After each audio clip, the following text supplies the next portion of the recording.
मैं आपके सामने लेके आया हूँ भारतीय संविधान निर्माण। भारतीय संविधान निर्माण स्वाधीनता आंदोलन के समय भारतीय नेताओं को लगा कि हमारी भी एक जनप्रतिनिधि सभा होनी चाहिए जो हमारे संविधान का निर्माण करें या कानूनों का निर्माण करें। और इसके आधार पर सर्वप्रथम इन्होंने मांग रखी कांग्रेस सरकार ब्रिटेन सरकार से कि आप हमें संविधान निर्माण करके दीजिए। तो इन्होंने सबसे पहले 1929 में लाहौर अधिवेशन में भी ये मांग रही थी। फिर उसके बाद जब सेकंड वर्ल्ड वॉर आया, सेकंड वॉर आने के बाद इन्होंने मांग प्रज्वल कर दी। प्रज्वल जैसे कि अंग्रेजों के द्वारा उन्होंने बोला कि अगर आप हमारा सहयोग देंगे सेकंड वर्ल्ड वॉर में तो हम आपको एक संविधान सभा निर्माण करने की इजाज़त देंगे जिसमें सारे प्रतिनिधि आपके भारतीय होंगे। तो इनसे जो संविधान निर्माण की जो शुरुआत होती है वो होती है 1942 से। मार्च 1942 के अंदर एक क्रिप्स मिशन आता है। क्रिप्स मिशन जिसका नाम है क्रिप्स मिशन। मार्च 1942 में क्रिप्स मिशन आता है। क्रिप्स मिशन जो है वो कौन लेके आया? इनके लिए हम इनका फुल जो नेम है, पूरा नाम वो देखते हैं। सर स्टेफर्ड क्रिप्स ये लेके आए। ये कौन थे? तो ये थे ब्रिटेन में कैबिनेट मंत्री।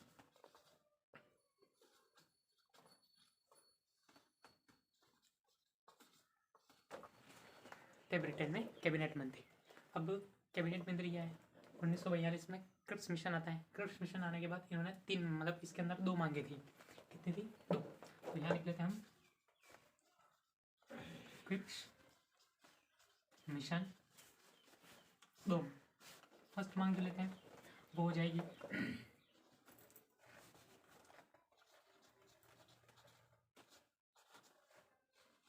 भारतीय देश को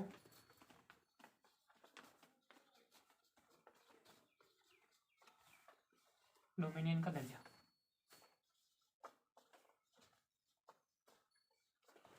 इनकी जो फर्स्ट मांग थी भारत को डोमिनियन का दर्जा दिया, यानी डोमिनियन स्टेट यानी डोमिनियन राज्य का दर्जा दिया जाएगा। तो डोमिनियन राज्य क्या होता है पहले इसके बारे में जानते हैं।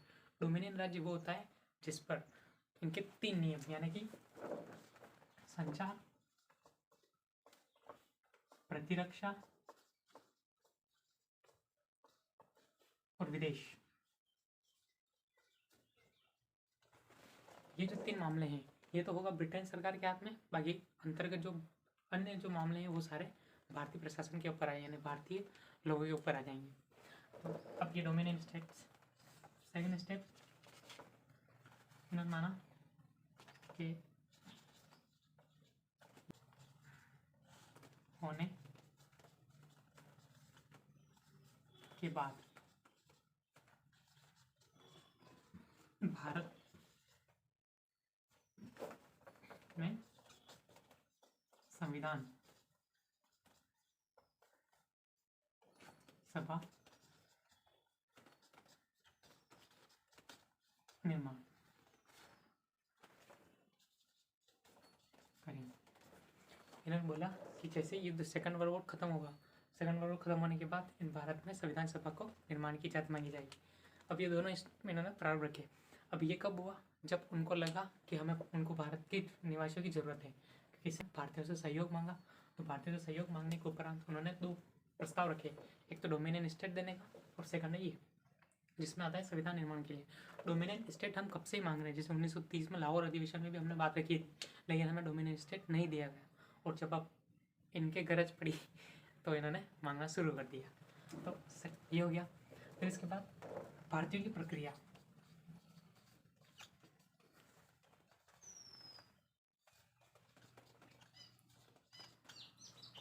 अब इसमें भारतीयों की प्रक्रिया क्या रही? सर्वप्रथम आते हैं एम के गांधी। महात्मा गांधी जी ने कहा था कि यह एक उत्तर दिनांकित चेक है।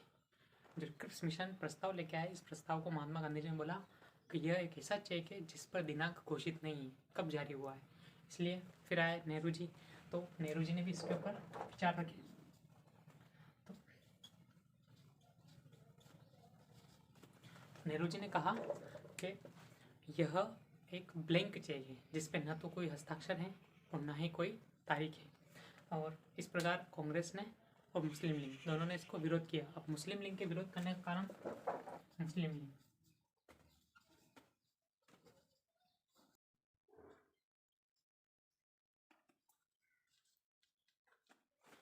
लीग का प्रस्ताव यह था कि इन्होंने इसलिए विरोध किया क्योंकि इसमें पाकिस्तान की मांग को ठुकराया गया था, यानी इसमें नया पाकिस्तान बनाने की मांग रखी नहीं गई थी। इस कारण से इन्होंने इसका विरोध किया। तो क्रिप्स मिशन आया, जिसके दो प्रस्ताव थे, एक तो डोमिनियन स्टेट देने का और एक था संविधान सभा निर्माण का। लेकिन भारतीयों ने इनका विरोध भी किया, यानी कांग्रेस ने, और मुस्लिम लीग ने भी इसका विरोध किया। ठीक है, तो अब इस प्रकार मतलब एक ये प्रूफ है एक तरह से कि इनमें संविधान सभा की मांग को रखा गया है। फिर इसके बाद आते हैं क्रिप्स मिशन आया। क्रिप्स मिशन जब आया तो उस समय पीएम जो थे, पीएम यह आया था 1942 को। इस समय पीएम यानी कि लंदन इंग्लैंड के,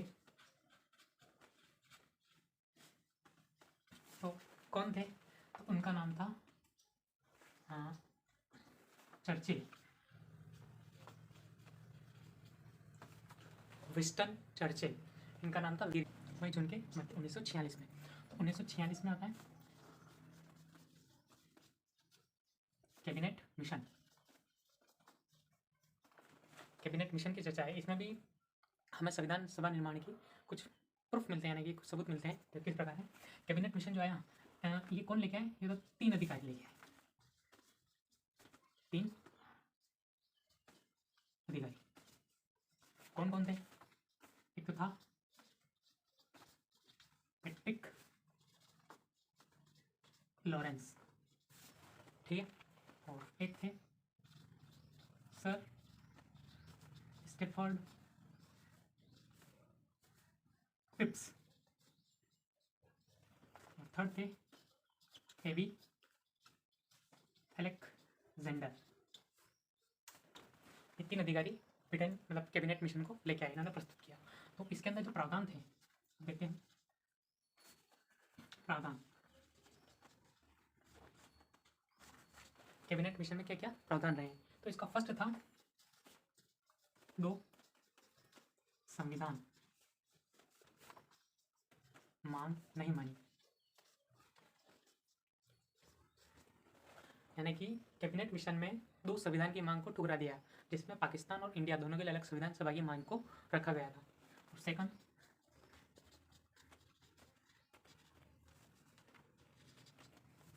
पाकिस्तान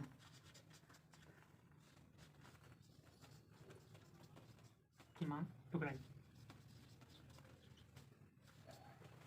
इसमें भी पाकिस्तान की मांग को ठुकराया, यानी ये अलग पाकिस्तान नहीं बनाया जाएगा। फिर इसके बाद थर्ड आता है एक संविधान सभा स्थापना, इसमें एक संविधान सभा स्थापना को रखा गया। अब इसके अंदर देखा जाए तो फोर्थ जो आता है, एक संविधान की स्थापना की मांग को पूरा दिया, मतलब एक संविधान की मांग को रखा गया। फिर इसके बाद जो आती है फोर्थ आती है, अब संविधान सभा तो ले लिया आपने, तो संविधान सभा में जो चाहेंगे हो जाएंगे प्रतिनिधि। अब संविधान सभा में प्रतिनिधि जाएंगे तो इसके लिए चुनाव होना चाहिए। चुनाव होगा तो सीटें होगी, सीटें होंगी तो सीटों का आधार, ठीक है। अब चुनाव कर रहे हैं, फर्स्ट बात चुनाव। अब चुनाव किस प्रकार से होंगे? तो ये होंगे एकल संक्रमणीय आनुपातिक पद्धति, एकल संक्रमणीय आनुपातिक प्रतिनिधि। इसमें क्या होता है, जिस प्रकार अभी राष्ट्रपति का चुनाव होता है उसी प्रकार इनमें चुनाव में जो मतलब ये सीट में जो प्रतिनिधि जाने थे वो इस चुनाव प्रक्रिया के आधार पर गए। फिर इसके बाद आता है सीटें। अगर सीटें हैं तो किस आधार पर लिया जाए? तो सीटों का जो आधार था वो थी जनसंख्या।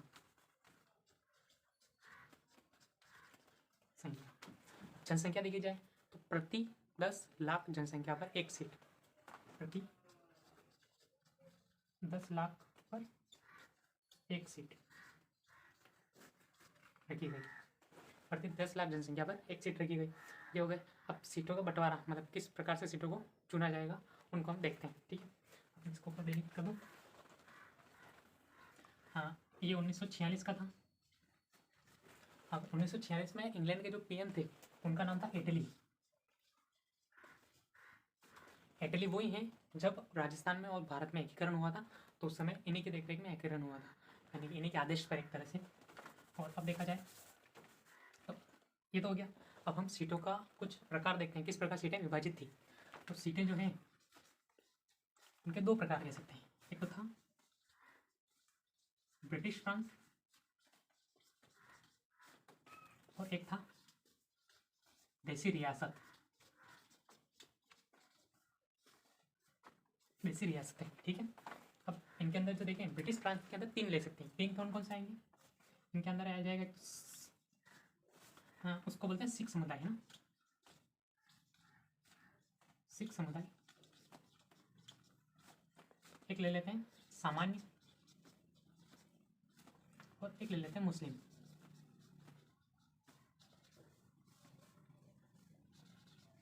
लीग। इन 3 के आधार पर सीटों का आवंटन था। और देसी रियासतों में फिक्स था कि 93 सीटें होंगी। ये देसी रियासतों के रिजर्व की गई थी। और इस वाले ब्रिटिश प्रांत की टोटल की बात करें तो ये आता है 296 थी ब्रिटिश प्रांत के अंदर। ये 296 सीटें हैं 30 की। अब इन दोनों को जोड़ा जाए तो टोटल सीटें 389, ठीक है, हो गई। 389 टोटल सीटें। अब इस वाले क्षेत्र की अगर हम बात करें तो इसमें जो होगा वो होगा, देखो, ब्रिटिश वाले में हम इसको 3 पार्ट में ले सकते हैं, जिसमें 3 पार्ट में कौन कौन सी आ जाएगी। अगर हम मुस्लिम लीग की बात करें,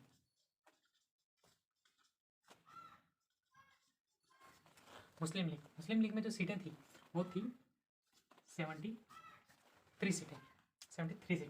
और ब्रिटिश प्रांत की जो थी बची हुई वो थी 208 सीटें थी कांग्रेस। और सामान्य जो सीटें हैं वो हो जाएगी अपने 15। ये चुनाव रिजल्ट, ठीक है। ब्रिटिश प्रांत के अंदर थे 3 पार्ट, सिख समुदाय, सामान्य और मुस्लिम लीग। इन तीनों में, और एक था देसी रियासत। इनमें हुआ इलेक्शन, तो चुनाव के इलेक्शन के बाद रिजल्ट आया तो 208 सीटें ओनली कांग्रेस को मिली।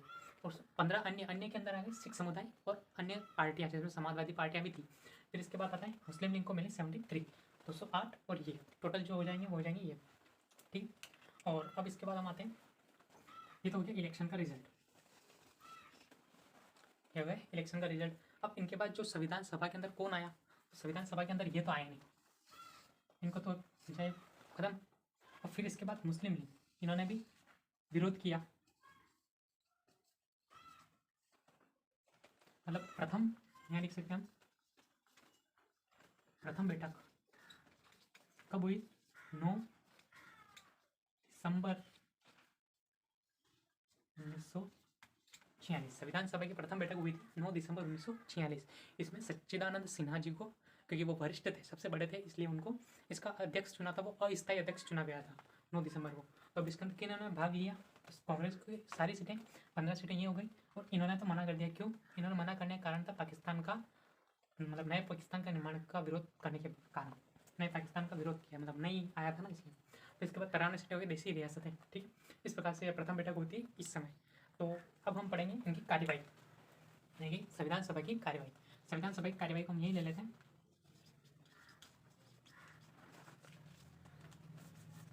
संविधान सभा की किस प्रकार कार्यवाही हुई और इसमें किसको अध्यक्ष बनाया गया, यानी स्थायी अध्यक्ष, क्योंकि यहाँ तो बना था अस्थायी अध्यक्ष सच्चिदानंद सिन्हा जी।